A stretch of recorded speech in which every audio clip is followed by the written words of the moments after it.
Thank you very much. Especially thank you for this opportunity of presenting here my paper, and especially for the opportunity of listening to all these great papers yesterday and today, and I'm sure that also tomorrow.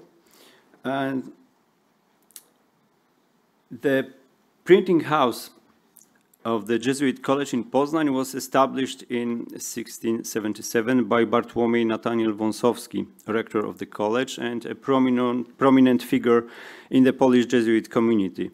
Its founding was a response to the growing educational and pastoral needs of the order, which had been actively developing its school, missionary and publishing activities since its arrival in Poznań in 1571. The printing house was intended to serve as a support facility for the college, enabling the production of textbooks, theological works, sermons, devotional texts, as well as polemical and scientific writings. The location of the printing house within the Jesuit College complex was deliberate. It provided direct access to the readership and allowed full control over the publishing process. Wąsowski, as an architect and art theorist, ensured the technical infrastructure was adequate. The printing house was equipped with modern printing presses, a type foundry, a bindery, and paper storage facilities. This enabled comprehensive publishing operations at a high technical and aesthetic level. Over nearly a century of activity until the suppression of the Jesuit order in 1773, the printing house published around 730 titles, and it's the third place in the Polish-Lithuanian Commonwealth. The third place, as for the Jesuit printing houses, the first place belongs to Vilnius, with 1,280 titles, and on the second place was Kalisz with 760 titles. So its publishing profile was diverse, including school textbooks, philosophical and theological treatises, sermons, prayer books, hagiographies, panegyrics, and scientific works. Here you have only a very small examples. And publications were printed mainly in Latin and Polish, occasionally in German, and in German I found only 2 prints during this 100 years of existence. Their high typographic quality, editorial precision, and rich ornamentation made these books not only carriers of content, but also very nice examples of printing art. You know, during my presentation, I will highlight the high level of this printing art, but in fact, it was high level in this period, not just in the whole history of Polish printing art, because, for example, in 16th century it was much higher. But we have to remember that they started after the Swedish deluge, and it was the quite important aspect of the time. But in comparison to other printing houses at the time in Poland, so this level was quite high. The printing house played a significant role in the intellectual and religious life of the region. Its publications supported the activities of the college, but also reached other Jesuit institutions in Poland and Ruthenia, becoming part of a broader educational and spiritual network. After the suppression of the order, the printing house was taken over by the Commission of National Education and continued its operations as the Royal and Commonwealth Printing House, which attests to its importance and institutional durability. The establishment of the Jesuit printing house in Poznań was directly linked to the educational and propagandistic mission of the order. The Jesuits, who arrived in the city in 1571, and soon opened a college, recognized the need for their own publishing facilities. So the printing house was primarily intended for the publication of school textbooks and works of religious and polemical content, thus supporting the didactic and pastoral activities of the college. So because of the time is limited, so I'm focused only on this 100 years of existence of the Jesuit printing house, but of course the first 100 years was also related, the Jesuits' activity was relating to other printers in Poznań, especially Jan Wolrab, Rossowski, or Wojciech Regulus, who used to print for the Jesuits in Poznań. And because they served very well to Jesuits, so only after 100 years, Jesuits decided to create their own printing house. So as for the Jesuit printing house, it was located on the grounds of the former Bernardine, so Observat monastery, which had been granted to the Jesuits along with the charge of the St. Stanislaus, the bishop and martyr, now the Poznań, so-called the Poznań Fara church. I think that it's the nicest, the most beautiful church in Poznań nowadays. This location ensured direct access to the readership and full control over the publishing process. The infrastructure of the printing house included typographic equipment that was modern for its time, as well as a properly trained staff. This allowed for publishing activities to be conducted at high technical and editorial level, which was crucial for the quality of the printed works. It's especially about the scientific works published by Jesuits at that time. The Jesuit printing house in Poznań was not only a publishing institution, but also a vital part of the college's educational infrastructure. Its technical equipment was among the most advanced in the region. The facility included printing presses, type foundry, bindery, and paper storage rooms. This allowed for a complete book production process, from typographic design through printing to binding. Qualified staff were employed, including typesetters, printers, proofreaders, and bookbinders, ensuring a high editorial standard of the publications. The printing house operated as a self-sufficient unit, capable of producing both large runs of school textbooks and more refined scientific or religious works.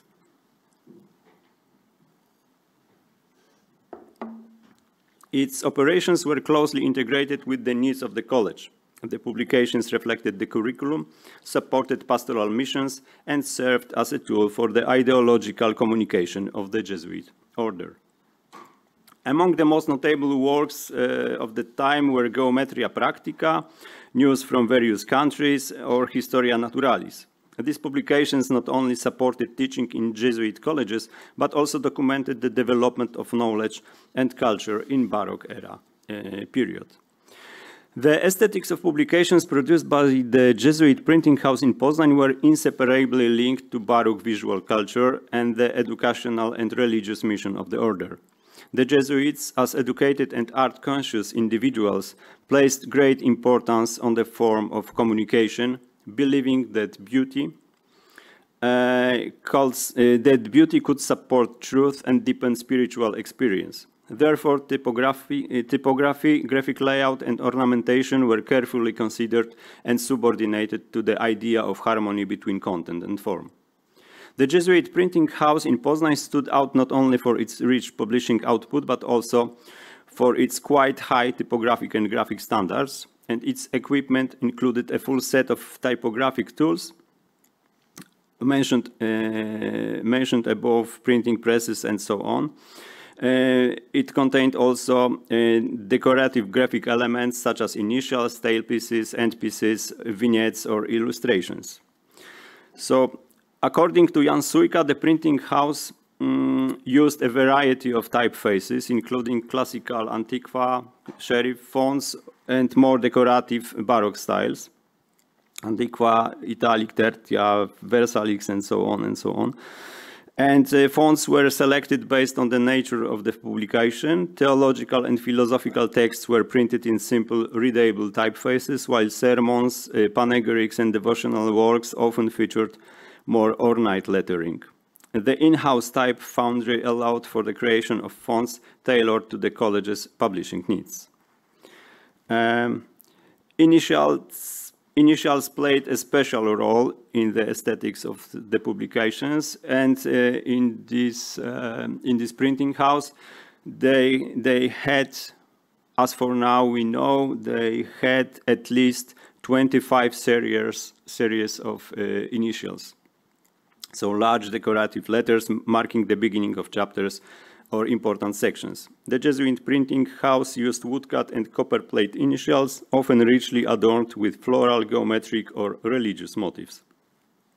These initials served both decorative and structural purposes, organizing the text and giving it a visual rhythm.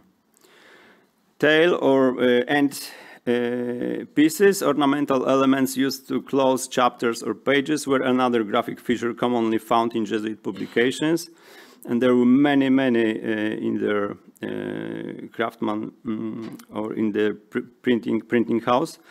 They often took the form of stylized ornaments, frames, symbolic illustrations that aesthetically and harmoniously concluded the text. Tailpieces emphasized the structure of the work and added elegance to its appearance. You have here a few examples. And vignettes were also important. Decorative compositions placed on title pages, headers between sections of text. And often in the Jesuit printing house, they often included symbols of the order, like here in the tailpiece in this Jesus monogram. And their presence reinforced the ideological message of the publication and reflected Baroque aesthetics, combining informative and decorative functions. And of course, illustrations. The printing house also used illustrations, mainly woodcuts and copper engravings, depicting religious scenes, portraits of saints, allegories or virtues, and scientific diagrams. These illustrations were carefully composed and often formed an integral part of the educational or spiritual message. And it's interesting that among people who sculpserunt for the Jesuit printing house, so there was Szymon Marczewski from Lviv, and also guys from Poznań like Antoni Swach or Bartłomiej Strachowski from Wrocław. But it's interesting that there was also a confirmed woman, Joanna Dorota Filipin de Domo Sysang. So it's a quite rare example of woman dealing with the woodcuts. The overall typography and graphic design of the Jesuit printing house were guided by the principle of harmony between content and form. The aesthetics of the publications were meant to support their educational and evangelizing function, while also delighting the reader. As a result, books printed in Poznań were not only carriers of knowledge and faith, but also works of printing art. The Jesuit printing house in Poznań was not merely a local publishing center, but a vital link in the network of Jesuit colleges throughout the Polish-Lithuanian Commonwealth. Its operations extended beyond Greater Poland, involving collaboration with Jesuit institutions in cities such as, among others, Kalisz, of course, Kraków, Lviv, or of course, Vilnius. Through this cooperation, the printing house served as a central publishing facility, supplying educational, religious, and propagandistic materials to Jesuit schools across the country and in the eastern territories. This collaboration was systematic. Jesuit colleges, which followed a unified curriculum based on the Ratio Studiorum, required consistent and high-quality textbooks that could be used in the various regions. The Poznań printing house met these needs by publishing works on grammar, rhetoric, logic, philosophy, and theology. It also produced supplementary texts for learning Latin, the primary language of instruction in Jesuit schools. In addition to textbooks, the printing house provided sermons, prayer books, hagiographies, and polemical writings that supported the pastoral mission of the Jesuits. These publications reached parishes, missions, and religious houses, reinforcing religious messaging and strengthening Catholic identity during the Counter-Reformation. Thanks to an extensive distribution network, books printed in Poznań also reached areas of eastern parts of the Commonwealth, where Jesuits were actively engaged in education and missionary work. The printing house had a significant impact on the development of education. It enabled the provision of standardized teaching materials, which contributed to the uniformity and improvement of instruction. The high editorial quality, typographic precision, and thoughtful structure of the texts made these books not only functional, but also aesthetically refined, enhancing their effectiveness. And equally important was the printing house's influence on religious culture. Devotional and hagiographic publications shaped the spirituality of faithful, promoted models of sainthood, and supported sacramental life. And sermons and polemical texts defended Catholic doctrine and were used in apologetic efforts. Thus, the Poznań printing house became a tool of spiritual formation, not only within the college, but also in the broader social context. But you can see here these spiritual books were not so high quality because it was just for the daily use, and yeah, they were also often they came to us in the destructive form. Its impact on the intellectual life on the region should not be overlooked. Through the publication of scholarly and philosophical works in Latin, Poznań became an important center of intellectual exchange. These books found their way into monastic, university, and private libraries, becoming part of the intellectual circulation of the era. The printing house supported the development of science, philosophy, and theology, and its activity contributed to the broader process of building a book culture in the Commonwealth. So, as it was mentioned, the Jesuit printing house in Poznań published around 730 titles, making it one of the most prolific Jesuit publishing centers in Poland. And one of the most prominent authors published by the printing house was Kaspar Drużbicki. I think that he together with Tomasz Młodzianowski, they got the record of titles published in this printing house. So Kaspar Drużbicki was a two-time rector of the college who played a key role in its reconstruction after the Swedish deluge.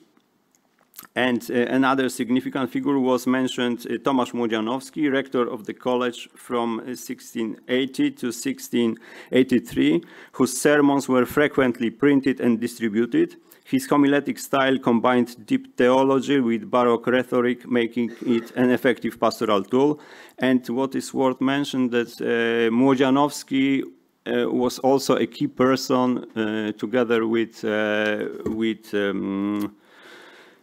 Wąsowski.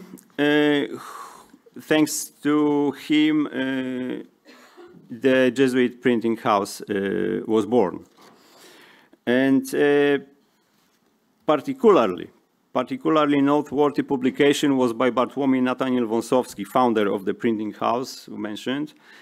His Calictenicorum Pseudepulchro Architecturae Sacrae Civilis Compendii Collectorum Liber Unicus, a treatise on beauty in sacred and civil architecture, notable for being the first printed work to use Polish architectural terminology. This work was significant not only for aesthetics, but also for the development of technical language in Poland. And in the 18th century, the printing house continued to produce educational and propagandistic works, and examples include Ćwiczenia krasomówsko-prawne by Jan Bielski. It's a textbook on rhetoric and law used in Jesuit colleges, or Fama Polska by Kazimierz Wieruszewski. These publications not only supported teaching in Jesuit institutions, but also documented the intellectual and religious life in the Commonwealth. The aesthetics of the publications aligned with the Baroque spirit, combining functionality with decoration and treating the beauty of the book as a tool for evangelization and education. Careful font selection, graphic layout, illustrations, and book binding gave the publications the character of works of art meant to inspire and captivate readers. The printing house, as it was mentioned, did not operate in isolation. It collaborated with Jesuit colleges throughout Poland and Ruthenia. And after the suppression of the Jesuit order in 1773, the printing house was taken over by the Commission of National Education, which attests to its institutional durability and significance in public life. its legacy remains a valuable source for researchers of book history, education, and religious culture in Poland. And if anyone would be interested in the history of this printing house, so these three texts are crucial. So the entire in drukarze dawnej Polski, the entire was made by Jan Sujka, who also wrote the article 20 years ago, and also so the first text was in 1977, then in 1997, and also the catalog of almost all known found books that were published in the Jesuit printing house in Poznań was published by Wanda Karkucińska. And now I think that there is a next step needed. That means that all these books should be digitized, and also the typographic design should be cataloged and in details described. So thank you very much for your attention.